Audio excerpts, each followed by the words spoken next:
Hello everyone, Komal Sharma this side, and here I welcome you all at your own Gargi classes, a place where you can easily get all the information relevant to your competitive exams. So आज हम उन सारे words और vocabularies की बात करेंगे जो कि 26 अप्रैल 2021 को आपके editorial discussion of Indian express newspaper में डिस्कस करे गए थे. So let's begin with the first word. So here you have your first word is apparently. अपारेंटली जो वर्ड है वो एक एडवर्ब है. सबसे पहली चीज़, एडवर्ब क्या होता है? जो कि एक वर्ब को डिफाइन करता है, उसे क्वालिफाई करता है. ठीक है. सो अपारेंटली वर्ड का मीनिंग क्या हो गया? You have read or been told something about although you are not certain it is true. जब आपको कोई चीज़ बताई जाती है या किसी चीज़ के बारे में आप पढ़ते हो, ठीक है, और लेकिन आप उसके बारे में श्योर नहीं होते हो, सर्टन नहीं होते हो कि वो चीज़ होगी ही. फॉर एग्जाम्पल, जैसे मैं आपको बोलूँ that it is going to rain today, it is going to rain today, ठीक है, आज बारिश होने वाली है. अब मैंने वो आपको बता दी, आपने वो चीज़ सुन ली मुझसे या पढ़ ली, लेकिन आप उस चीज़ के बारे में श्योर नहीं हो, वहाँ पे हम अपारेंटली वर्ड का यूज़ करेंगे. दैट इज़, हम जब बोलते हैं, जब हम किसी चीज़ को प्रिडिक्ट करते हैं, ठीक है, और हम उसके बारे में श्योर नहीं होते हैं, वहाँ पे अपारेंटली वर्ड का यूज़ करते हैं हम, शायद वी कैन से. सो सिनोनिम्स क्या हो गया अपारेंटली के? एविडेंटली, सपोजली, हो सकता है ऐसा हो and obviously. So these are the synonyms of the word apparently. Antonyms क्या हो जाएंगे अपारेंटली का? Impossibly and improbably. जो चीज़ पॉसिबल नहीं है, जिसके बारे में कुछ प्रोबेबिलिटीज़ भी नहीं है. So apparently it's going to rain today, शायद आज बारिश हो सकती है. ठीक है. वेदर फोरकास्टिंग वालों से आपने सुना होगा या न्यूज़पेपर में आपने पढ़ा होगा that it's going to rain today. तो आप उस चीज़ के बारे में पढ़ते हो, सुनते हो, लेकिन श्योर नहीं होते, वहाँ पे हम अपारेंटली वर्ड का यूज़ करते हैं. Another word is draconian. Draconian word जो है वो एक एडजेक्टिव है. सबसे पहली चीज़, एडजेक्टिव है और इसका मतलब क्या है ड्रैकोनियन का? Excessively harsh and cruel. जब चीज़ें बहुत ज़्यादा हार्श हो, क्रूअल हो, ठीक है, टॉलरेबल नहीं हो, तो वहाँ पे ड्रैकोनियन वर्ड का यूज़ करते हैं. सो इसके सिनोनिम्स क्या हो गए वर्ड के? हार्श, क्रूअल या फिर सीवियर. और इसी के ऑपोजिट वर्ड्स क्या हो जाएंगे आपके? माइल्ड एंड डेलिकेट, जो कि बहुत ज़्यादा सॉफ्ट स्पीटेड चीज़ें होती हैं. ठीक है. So he criticize the draconian measures taken by the police in controlling the demonstrators. कि जो भी स्टेप्स उठाए हैं, जो भी मेजर्स लिए हैं पुलिस ने डेमोन्स्ट्रेटर्स को कंट्रोल करने के लिए, वो बहुत ज़्यादा क्रूअल थे, बहुत ज़्यादा हार्श थे या फिर सिवियर थे. ठीक है. So this is the word draconian, excessively harsh और cruel. Another word is noble. Noble जो कि एक एडजेक्टिव है. नोबल वर्ड का मीनिंग क्या होता है? Honest, full of courage and care for others. जब हम बहुत ज़्यादा ऑनेस्ट होते हैं, जब करेजियस होते हैं and we care for others, तब हम नोबल वर्ड का यूज़ करते हैं. एंड द सेकेंड थिंग जो कि नोबल वर्ड का बहुत हाईली यूज़ किया जाता है, वो इस फॉर्म में किया जाता है that this word is belonging to the highest social class. जो हाईएस्ट सोशल क्लास के लोग होते हैं, उनके लिए नोबल वर्ड का यूज़ किया जाता है. ठीक है. तो उसके सिनोनिम्स क्या हो जाएंगे? एरिस्टोक्रेटिक या फिर हाई बॉर्न. हाई बॉर्न लोगों के लिए हम नोबल यूज़ करते हैं, जैसे नोबल बॉर्न, या फिर एरिस्टोक्रेटिक, बहुत ज़्यादा रिच और सोफिस्टिकेटेड सोसाइटी के जो लोग होते हैं, उनके लिए भी नोबल वर्ड का यूज़ किया जाता है. और इसी का एंटोनिम क्या हो जाएगा? इन्फीरियर, नेविश या बास्टर्ड. ठीक है. लो बॉर्न हम बोल सकते हैं, इलिजिटिमेट भी वर्ड यूज़ कर सकते हैं आप इसके लिए. ठीक है. So this is the word noble. So for example, a man of noble birth, a man of high birth, a man of aristocratic birth, आप बोल सकते हैं इस चीज़ को. So noble means honest, एक मीनिंग हो गया इसका. दूसरा, belonging to the highest social class.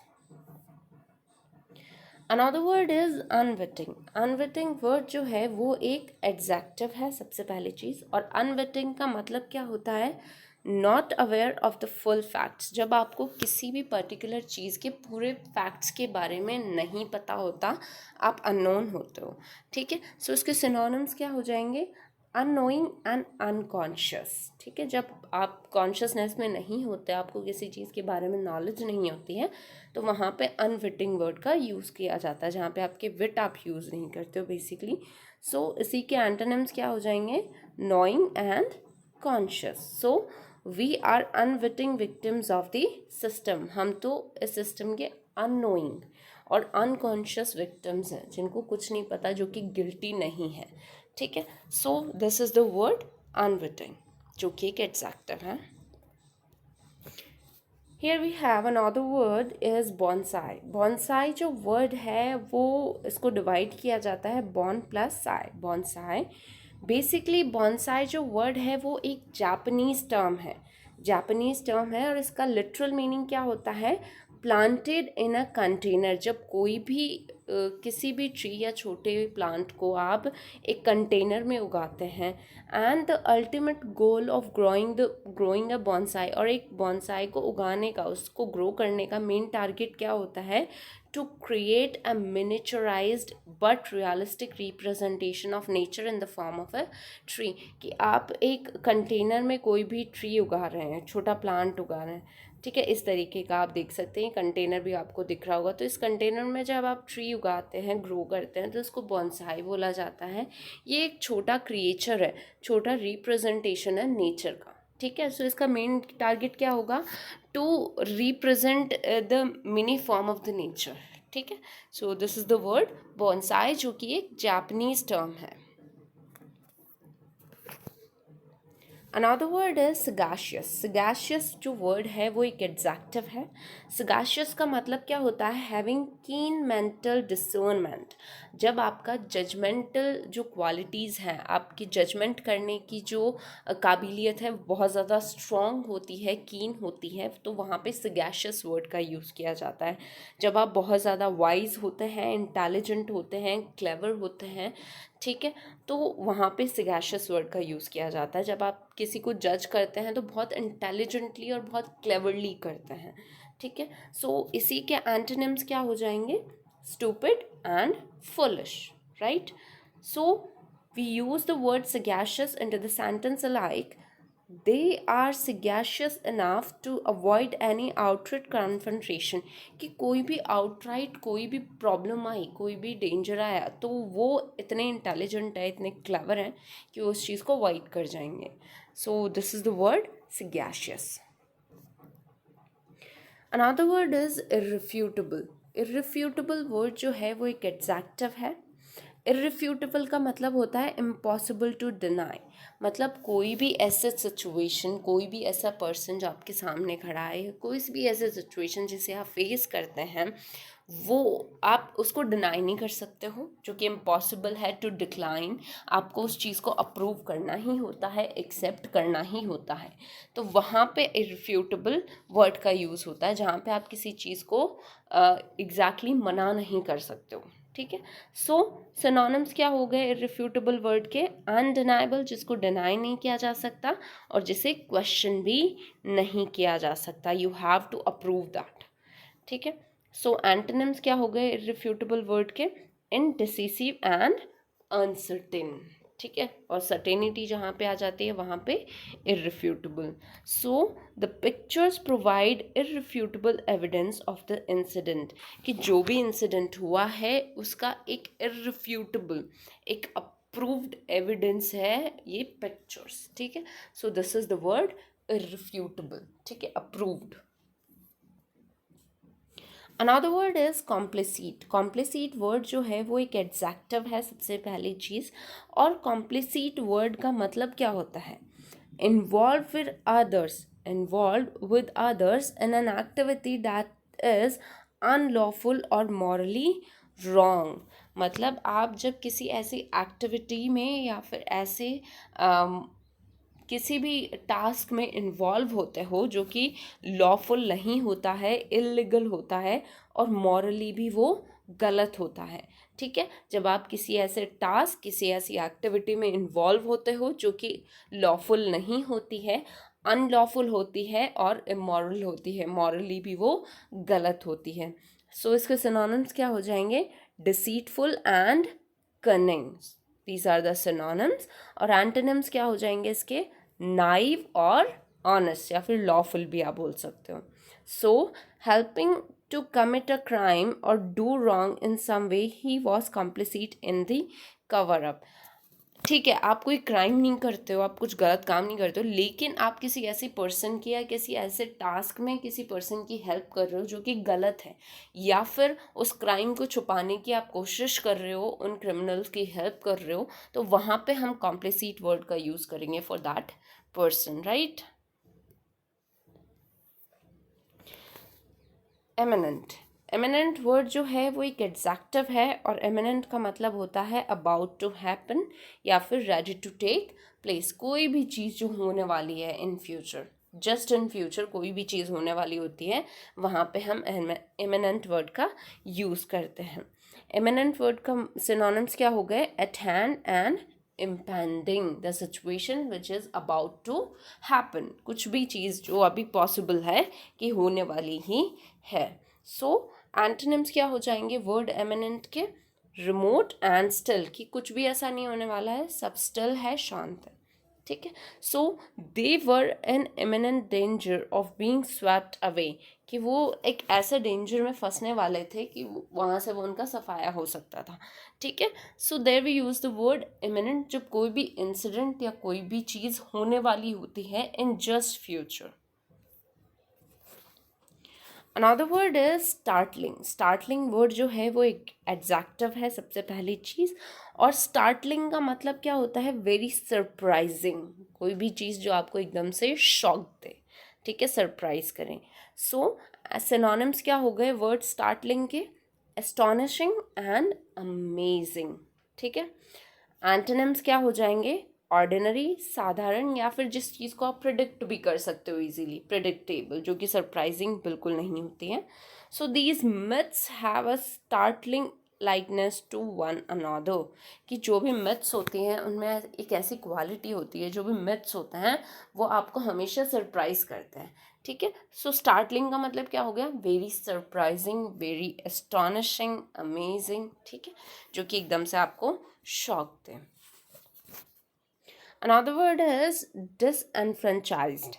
Disenfranchised जो word है वो एक verb है, और इसका मतलब क्या होता है? deprive of a right or privilege, जब आपको किसी right या privilege से आपको दूर कर दिया जाता है, डिप्राइव कर दिया जाता है, आपके हक आपसे छीन लिए जाते हैं, ठीक है। So while somebody takes away your rights और प्रिविलेजेस, तो वहाँ पे हम डिसएनफ्रेंचाइज्ड वर्ड का यूज़ करते हैं, ठीक है। सो इसके सिनोनिम्स क्या हो जाएंगे? इनकेपेबल एंड सप्रेस्ड, जब आपको हटा दिया जाता है या दबाया जाता है आपको। और इसी के एंटोनिम्स क्या हो जाएंगे? जब आपको राइट दिया जाता है तो प्रिविलेज या फिर authorised. So they disenfranchised for poor people by making property ownership a requirement for registering to vote। मतलब वोट के लिए अगर आपको रजिस्टर करना है तो आपके पास प्रॉपर्टी ऑनरशिप होना बहुत ज़्यादा ज़रूरी होती है। तो उन्होंने एक तरीके से उनको, जो पुअर लोग हैं, उनको इस चीज़ से डिसएनफ्रेंचाइज कर दिया, इससे हटा दिया, उनके राइट्स को छीन दिया गया, right. Here we have the couple of words are jus cogens.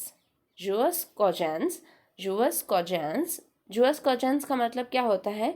The principles which form the norms of the international law that cannot be set aside.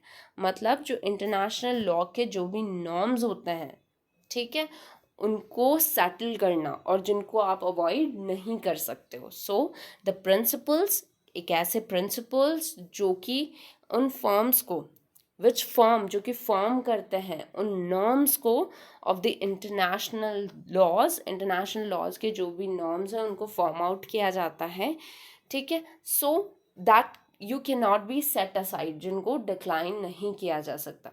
तो इस पर्टिकुलर डेफिनेशन के लिए फॉर्म यूज़ करी गई है, दैट इज जूस कॉजेंस, ठीक है। सो juice कॉजेंस का मतलब क्या हो गया, ऐसे प्रिंसिपल्स जो कि फॉर्म आउट किए जाते हैं उन नॉर्म्स के लिए जो कि इंटरनेशनल लॉ को सेटल करते हैं, ठीक है, और जिनको आप डिक्लाइन नहीं कर सकते हो। Another word is bewildered। bewildered जो कि एक एडजेक्टिव है, और bewildered मतलब bewildered जो वर्ड है उसका मतलब होता है वेरी पजल्ड, बहुत ज़्यादा कंफ्यूज होना, चीज़ें क्लियर नहीं होना, ठीक है। सिनोनिम्स क्या हो जाएंगे इसके, bemused, baffled, या फिर कंफ्यूज, या फिर अनसर्टेन भी हम बोल सकते हैं, या फिर अनक्लियर भी बोल सकते हैं बेसिकली।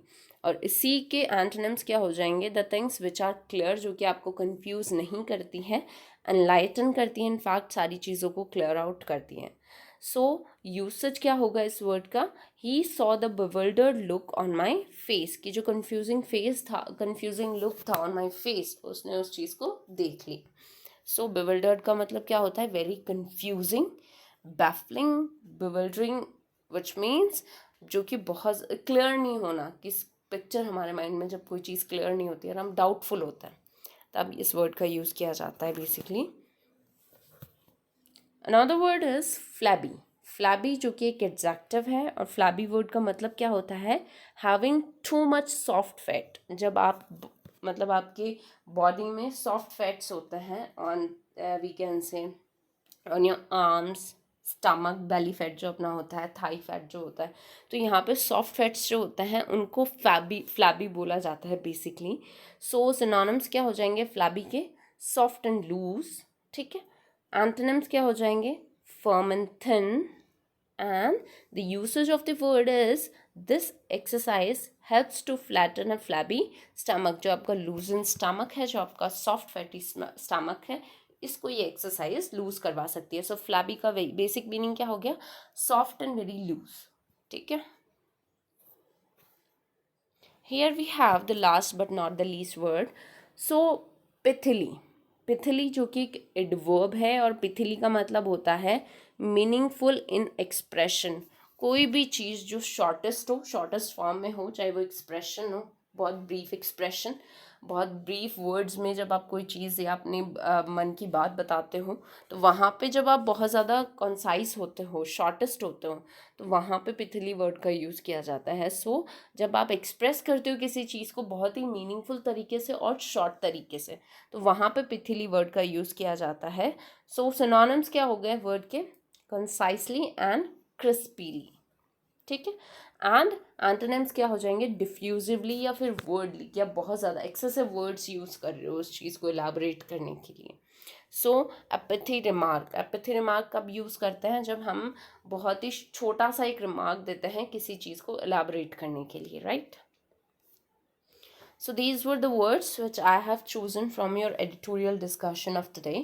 अगर इनके अलावा कोई और आपके मन में वर्ड है तो आप कमेंट सेक्शन के थ्रू पूछ सकते हैं। Thank you so much for attending lecture at Gargi classes.